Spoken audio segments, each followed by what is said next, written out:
Life ఎట్లుంటుందంటే it's like Shubman Gill innings example తీసుకుందాం. సెనా కంట్రీలో మనకి ఆటనే రాదు అనేటోళ్ళు చాలామంది. అండ్ దెన్ అసలు అలాంటి వాళ్ళకి కెప్టెన్సీ ఇచ్చి సేనాలకు పంపుతారు చూడు, మన సెలెక్టర్ని అనాలి. ఇట్లా చాలా రూమర్స్.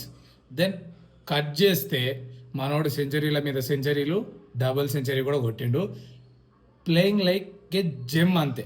సో ఏం చెప్తున్నా, ఒక సిరీస్ లేదా ఒకటి రెండు మ్యాచెస్లో సెనా కంట్రీస్లో పర్ఫామ్ చేయకుండా ఆన్గోయింగ్ మ్యాచెస్లో పర్ఫామ్ చేయనంత మాత్రాన అది ఎప్పుడు డిసైడ్ చేయదు ప్లేయర్ టాలెంట్ని. కంటిన్యూస్గా కొన్ని మ్యాచెస్ ఆడితేనే ప్లేయర్ టాలెంట్ అనేది బయటకు వస్తుంది. అండ్ నేను దానికి ఎగ్జాంపుల్ కూడా చెప్తా. ఎంత గొప్ప బ్యాటర్ అయినా సరే వన్ గుడ్ బాల్ చాలు వికెట్ తీయడానికి. దాని అర్థం ఆ బౌలర్ తోపని కాదు, ఆ బ్యాటర్ వరస్ట్ అని కాదు. ఆ రోజు బౌలర్ది పై చేయింది, ఇంకో రోజు బ్యాటర్ది పై చేయి అవుతుంది. Okay, that's what.